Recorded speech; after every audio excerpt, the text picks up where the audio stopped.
I grew up on Long Island, right outside of the Kings Park Psychiatric Center, home of the legend of Corpsey. I was always a good kid, never broke any rules, never really pushed the limits of what was and wasn't allowed. But recently, I moved home after graduating from college and just started looking for a job in New York City.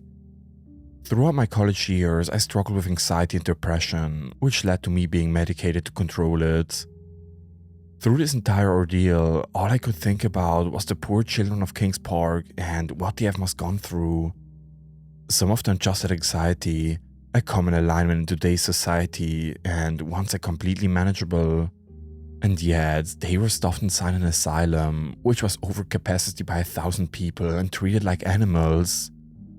This revelation that I got extremely lucky has always been on my mind.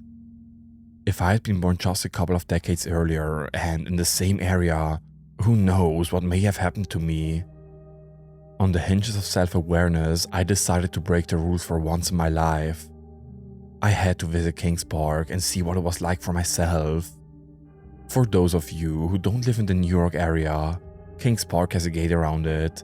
It's situated in the middle of a wooded area, but it's not like there are guards and an electric fence or anything. It's private property, so you're not supposed to trespass. But I can't say that almost my entire high school didn't go anyway. But I never did. I was always too terrified of the legends, and of Corpsey in particular. I'll tell the story of Corpsey quickly, because it's relevant to the story, but not really relevant to this story. Corpsey was a legend that popped up in the Long Island area, and was killing people in the woods around the old hospital. Only part of this was true. There was someone killing young and mostly disabled children around the hospital, but it wasn't an escaped patient. It was an old ward of the hospital that was living in the tunnels and bunkers underneath the hospital. There's a really great Netflix documentary on the whole story if you're interested. Since the legend of Corpsey turned out to be based on truth, I decided this was something I just didn't want to mess with. Kings Park would be just another broken down building in the area whose memories would pop into my head at weird times. This all changed after college and my diagnosis though. I know I wasn't diagnosed with anything heavy, but I still felt a sense of responsibility, or the camaraderie of a sort, and had to see what they experienced. So, one night around 7:30 PM, I headed over towards Kings Park with a flashlight, a backpack, and a water bottle.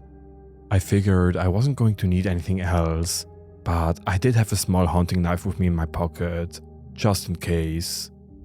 I got to the broken down foundations of the psychiatric hospital that tortured so many innocent children, and I couldn't find the strength to do anything more than just stare up at the walls. This thing is truly massive. If you haven't seen it, it's got about 15 floors and it just goes straight up. I decided I had to push myself into the uncomfortable, and I found a window on the ground floor that was open and climbed in. I will say in hindsight that it was stupid of me to go alone, but I had to do this for myself. It was something that I was conquering, or so I thought in my head. As I wandered aimlessly around the corridors, looking at all the graffiti on the walls, seeing the broken down bed frames with rusted metal and fingernail claw marks on what's left of the doors, I got real chills. For some reason, I felt particularly drawn to the third floor. I really can't explain what it was, but my feet just moved on their own, toward this one spot in the third floor of the abandoned hospital. There really wasn't anything special about it. It was just a hallway outside of a couple of rooms near a communal bathroom. But since I was there, I looked around.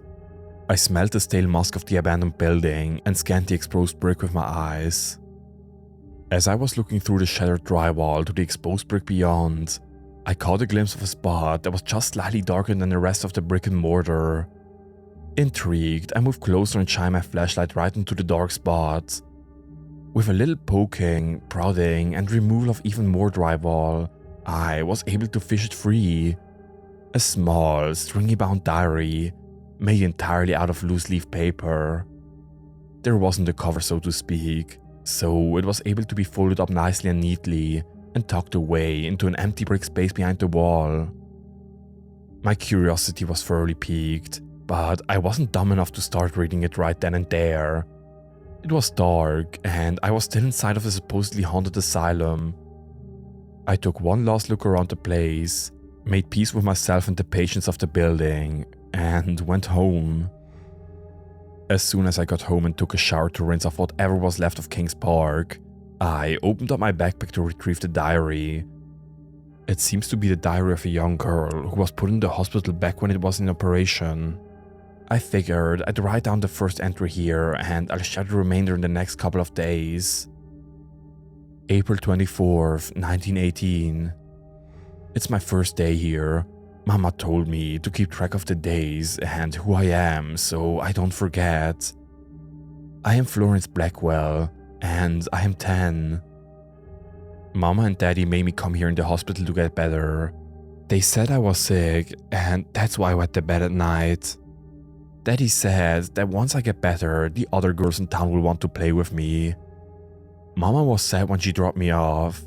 She had tears in her eyes like she was going to cry. But I told her, "Don't be sad, Mama. I'm going to get better for you." And the nice lady and the nurse had took me inside of the hospital while Mama cried from the outside. I don't know why Mama was so upset. Daddy was happy to see me go to the hospital to get better. The lady who took me inside the hospital said her name was Nurse Wilson, but that I can call her Mary. Mama and Daddy always told me to never call an adult by their real names, but I think I can call her Mary. She's nice to me, not like that doctor. I don't remember his name, but that doctor was not nice. Mary brought me into a big white room in the hospital and asked me to take off all my clothes so I can put on a big white gown and the doctor can take a look at me. Mary helped me out of my dress that Mama made me and made me stand in the middle of a white room with a vent on the floor. Then Mary left and the doctor man came in. Or at least I think he was a doctor. He told me to stand with my arms out just like a starfish and to close my eyes and hold my breath. Then he took out a giant hose and sprayed water directly at me. I fell backwards onto the floor from how heavy the water was. It didn't stop the hose though. He kept spraying me with the heavy water on the floor of the tiled room and he didn't stop until I was crying and shivering from the cold water. The doctor man stopped the hose and told me to get up. He put a white gown down on the floor in the puddle of water and told me to wear it. I put on the gown and Mary came back in. I cried to her, and she just pat my head and let me cry. Mary brought me to my room where I'm going to get better in the hospital. It had one bed, and there were two other girls in the room already. They were both sleeping when I walked in, so I didn't get to say hi to them. But Mary slipped me back my little diary and told me to hide it so the doctor cannot find it again. I was so tired I fell asleep next to the other two girls, but I didn't sleep for long. In the middle of the night, I opened my eyes to see one of the other girls about 3 inches from my face just staring at me while I was sleeping. She looked at me with really big eyes and a big smile on her face, and when she saw me looking at her, she turned her head to the right like a puppy and said, "It's time." When she said that, someone in the hallway screamed like their daddy was hitting them with a belt. They screamed, and then someone else screamed too. And then all of the kids on the floor were screaming as loud as they could. I don't know how I'm supposed to get better when all these kids scream in the night. I hope they aren't hurt, but I also need to get better so I can go home to Mama. Mama said to write every day and remember who I am, so that's what I will do. After I read the first diary entry, scribbled in a child's handwriting on a piece of loose leaf, I was spooked to say the least. I was actually holding a relic from a condemned insane asylum dating back all the way to 1918. I immediately ran to my computer. Surely there must be some kind of record of the patients put in the care at Kings Park. I know it was a hospital where the patients were tortured and even killed, but there should be at least some semblance of record keeping. While I could find articles labeled Kings Park patient records, I couldn't find an actual list of everyone who was under care there. Also, unfortunately, Florence Blackwell was a popular name, and Google searches of her name basically led nowhere. I figured since my modern day technology was striking out, the only way I was through, and I had to read more of the diary to get anywhere. I will admit that I was scared. I'm still scared to leave through the whole thing, and I'm not reading further than I really have to.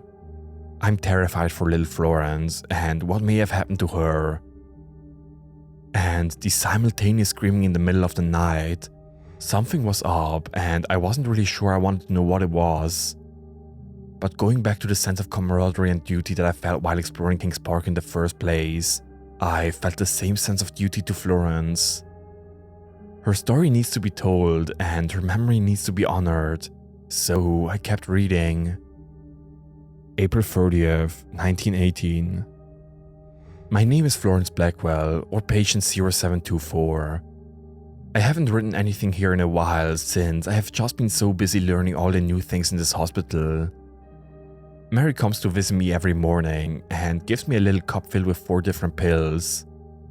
All these pills are really small, round and white, except for a really big one that she gives me.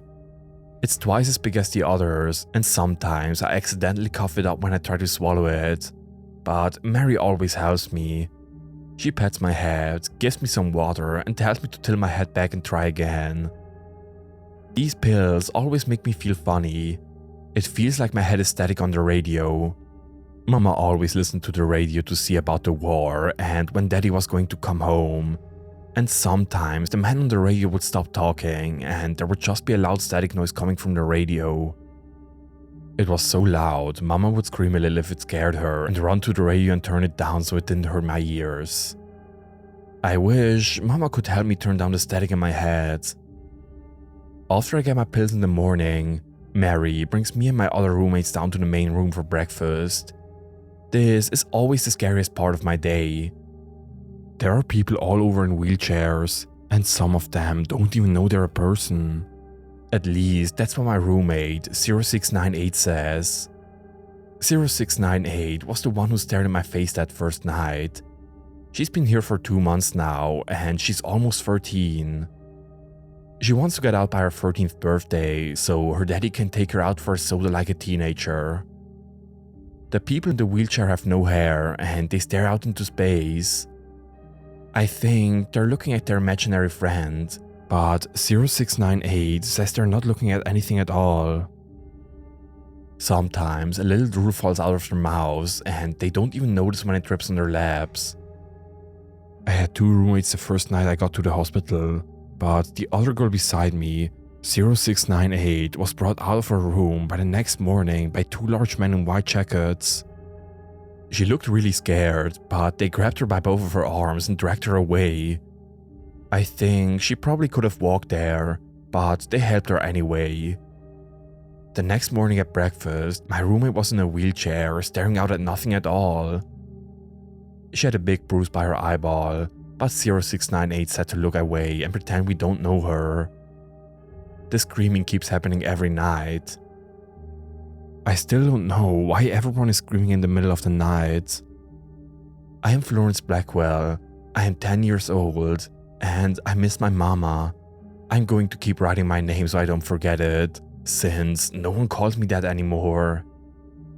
May 3rd, 1918. I am patient 0724, or Florence Blackwell, and I will be 11 years old in exactly 1 month. I only know that because today is a special day. When Mary came to give me pills this morning, she told me that today, May 3rd, we are going to have a special doctor come visit and help us. I hope that this doctor helps the most because I want to go home to Mama. I haven't gotten any letters from Mama or Daddy, but I hope Mama is alright. She had a couple of bruises on her face that she covered up with makeup before I left. She told me that she fell, but I hope she doesn't fall anymore when I'm gone. I don't want her to get hurt. 0698 and I made our way down to the main hall where the new doctor was going to be. I was pretty tired since the screaming lasted an extra long time last night. And early in the morning, the two men in white jackets came to bring me back to their room where I got blasted with the water. This happens every couple of days, and I'm getting good at not falling anymore. I don't even cry when the water accidentally leaves a bruise on me. We got to the main hall, and 0698 and I sat down in the back while all the nurses and doctors were up front with the patients in the wheelchairs. There was a little stage set up, and a doctor had a patient in a chair in front of him. He said that his name was Dr. Freeman and he came all the way from Pennsylvania to help us. Technically, he's still in doctor school, he said, but I think he can be called a doctor anyway. Dr. Freeman said he was sad to see all the patients like us being sad and sick, and he created a way to help us get better. He said that he was the only one who has done it so far, but it will be very popular once he graduates from doctor school. Dr. Freeman used a bunch of big words that I don't know, but I did hear one word I recognized: brain. After a big show of Dr. Freeman talking with big words, he took up an ice pick and moved the head of the patient strapped down on the stage. In one motion, he shoved the ice pick into her eye and wriggled it around. I lost my breakfast right then and there, and Mary had to bring me back to my room. But on the way back, all I could hear were the screams and clapping. Dr. Freeman had made the patient better by hurting her. That doesn't make any sense to me, but hopefully I will find out what happened when I meet Dr. Freeman tomorrow. I will be 11 in 1 month exactly, and I hope Dr. Freeman can make me better so I can go home to my mama.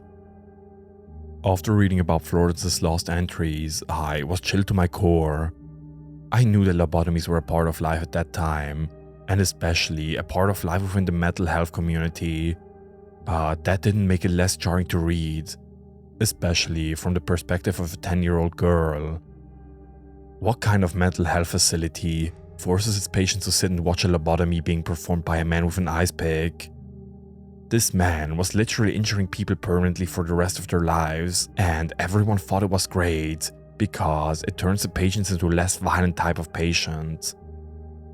I decided to do a little bit of research of the history of lobotomies, and it looks like the procedure wasn't even normalized until a couple of years later, which means this entire situation was completely experimental.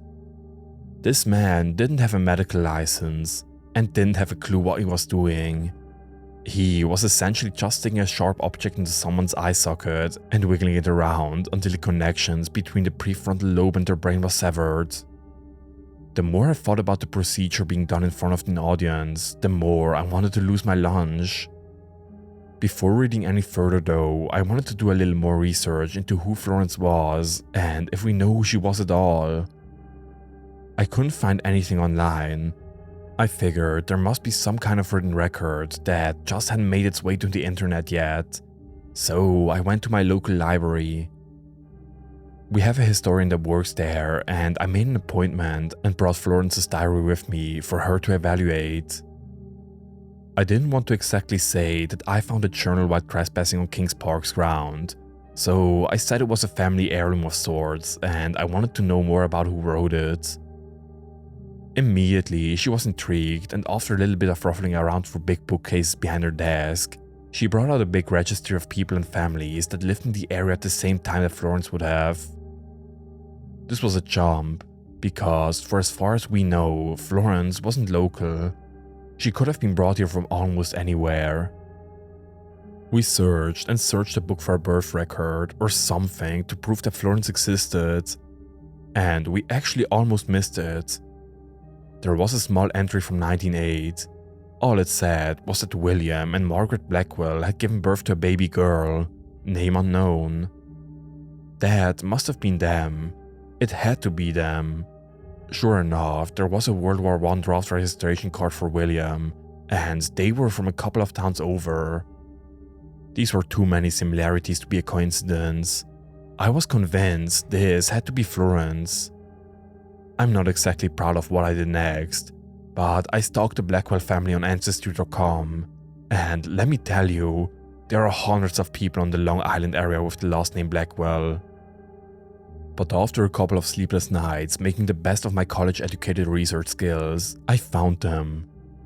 With butterflies in my stomach, I sent a Facebook message to what seemed to be a family member, I'm withholding names for reasons, because I don't want anyone to bother him. He was a typical old guy on Facebook, sharing memes about President Trump and clickbait ads asking for thoughts and prayers, and I really didn't think he was going to answer me, but he did. William and Margaret were his great-grandparents, and their daughter Eleanor was his grandmother. She was born in 1919 and apparently had a hard life. Her father was an abusive drunk who came home with shell shock after the Great War. Her mother was too submissive to say anything and took the brunt of his anger to protect her daughter. Eleanor grew up thinking she was the oldest and only in her family, but on her mother's deathbed in 1929, when Eleanor was only 10, she confessed that Eleanor wasn't the oldest. There was a daughter before her, one with a physical deformity that William had taken the most of his anger out on. This physical deformity actually makes a lot of sense in the context of the next entry she had written.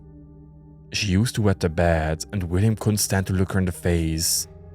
Eventually, he tucked her away at a mental hospital, and that's all she knew. Margaret had never seen her daughter again. While that was a lot of information to share with a stranger through Facebook, I think it was probably information that this man wanted to get off his chest. Imagine a family secret like that just burning a hole inside your memory. I offered to let him see the diary once I was done doing some research and figuring out what happened, and he agreed, because he also wanted to know exactly what happened to Florence, and figured with me being a good bit younger, I knew my way around the computer and the internet. So I decided to keep plugging along and sharing Florence's story. May 4th, 1918. I met Dr. Freeman today.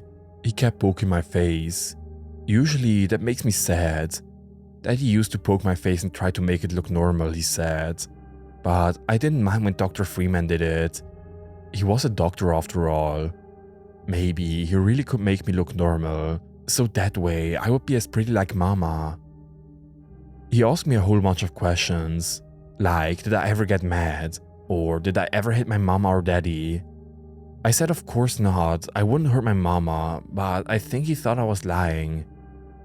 He kept writing a bunch of stuff down on his notepad.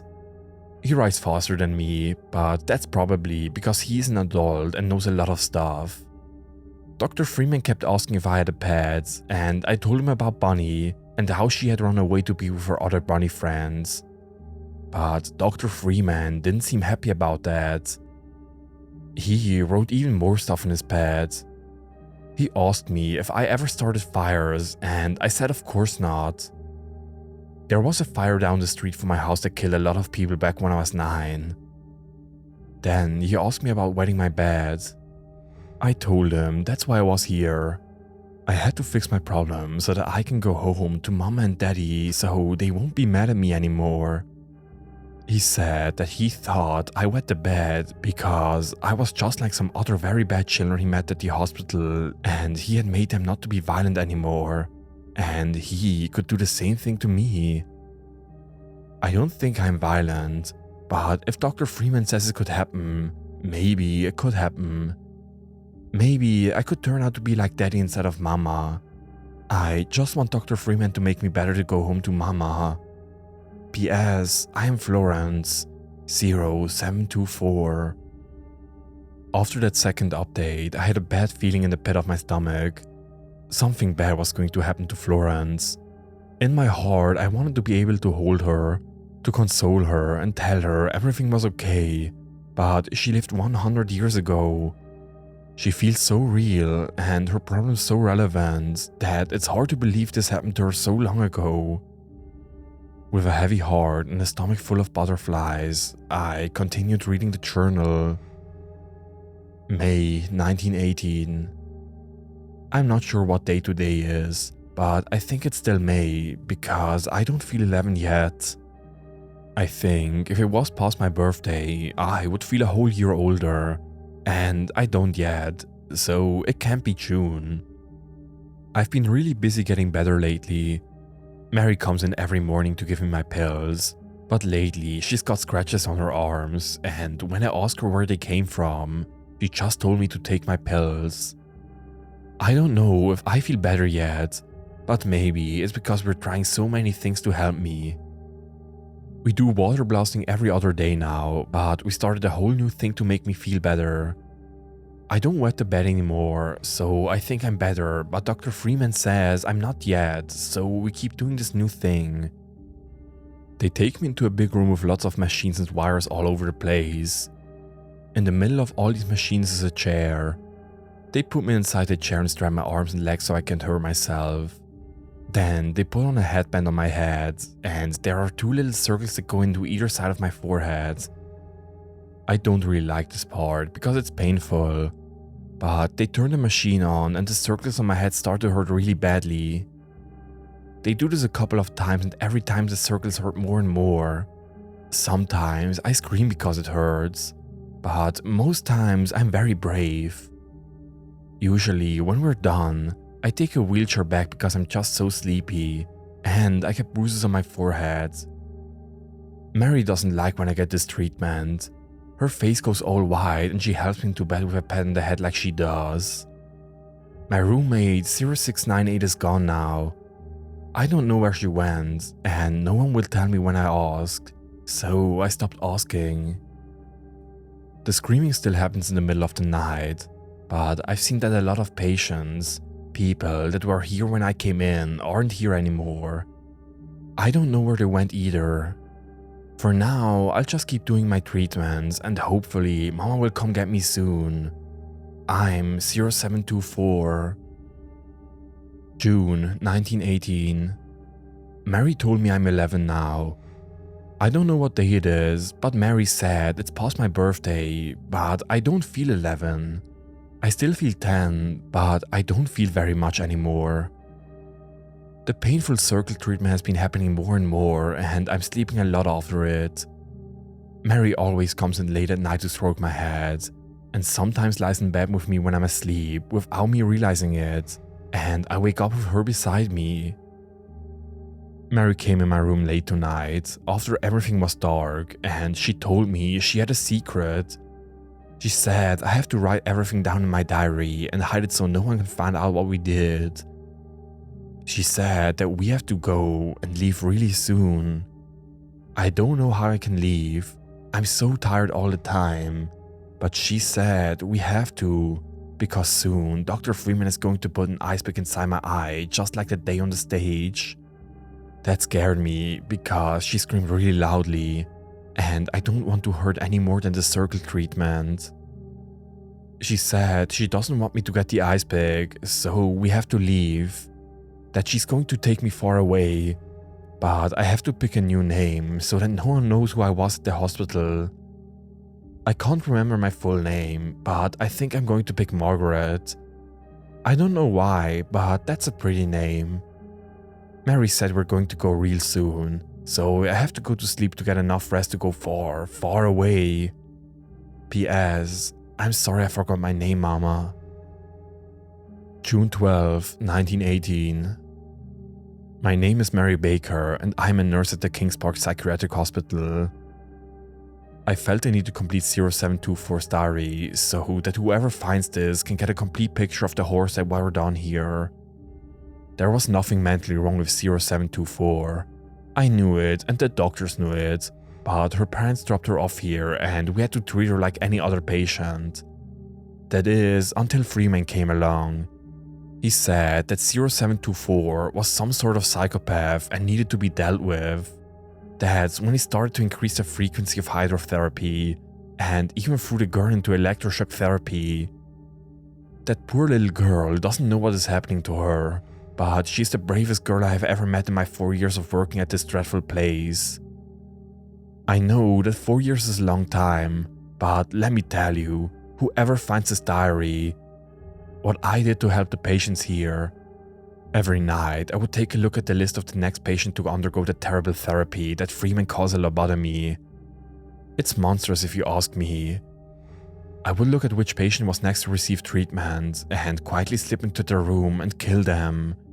Make it look like an accident so no one suspected me, and silently save them for becoming a pawn in their game. The patients call me the Angel since I come every night around the same time, and they've actually begun to scream when they see me walking the hallways.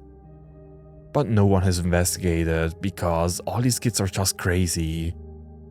I had to face the facts though. Death is preferable to living in a vegetative state, which is what most of them become. And when I realized that 0724 was next on the list, I couldn't bring myself to do it. I decided we were going to escape. Her parents obviously don't care about her, and I do. I'm taking her away and we live off the grid, change our names, move far away, and no one will ever know. No one will ever miss us. So whoever finds and reads this, you know the facts. Mary Baker and whoever 0724 was no longer exists. I handed the diary off to Florence's family and I needed to get a good while to wrap my head around what happened. Mary was an angel of death. She killed the patients that were going to be lobotomized because that's what she thought was the right thing to do. She left this journal for someone to find so that she can make amends with what she did. She couldn't keep it bottled up inside and couldn't just stop and leave without saving Florence, so she just left and took Florence with her. I hope to God that Florence was safe and able to live out a happy childhood, but with Mary, I just don't know. Update. A couple of months ago, I found a diary written by a young girl, Florence Blackwell, who was a patient at Kings Park Psychiatric Hospital on Long Island. Without telling the entirety of the story over again, there was one person who was instrumental in Florence's survival of inhumane treatment at the hospital, a nurse named Mary. After doing some digging, Mary Baker seemed to be who Florence was talking about in her diary, and while that is a semi-common name, I was able to do a little bit of digging into the local genealogies, and in working with local historians, it looks like Mary Baker was age 20 in 1918 when Florence was first admitted to Kings Park. She was fresh out of nursing school, and still at an age where she should have been naive and optimistic about the world ahead of her. Mary Baker, however, at the age of 20 began killing juvenile patients in the Kings Park Psychiatric Center as an angel of death. According to online sites and sources, an angel of death is a caregiver who abuses their power in such a way to kill those they were charged with looking over. In the past few years, there have been a couple of cases in the news where nurses would assist in euthanizing elderly or terminally ill patients over and over again. If a nurse or a doctor helped in the death of a patient more than once, they're officially classified as a serial killer in the eyes of the law. And due to their angelic profession, normally dedicated to serving lives, they're dubbed an angel of death, keeping the angelic moniker, but exposing them to what they really were doing.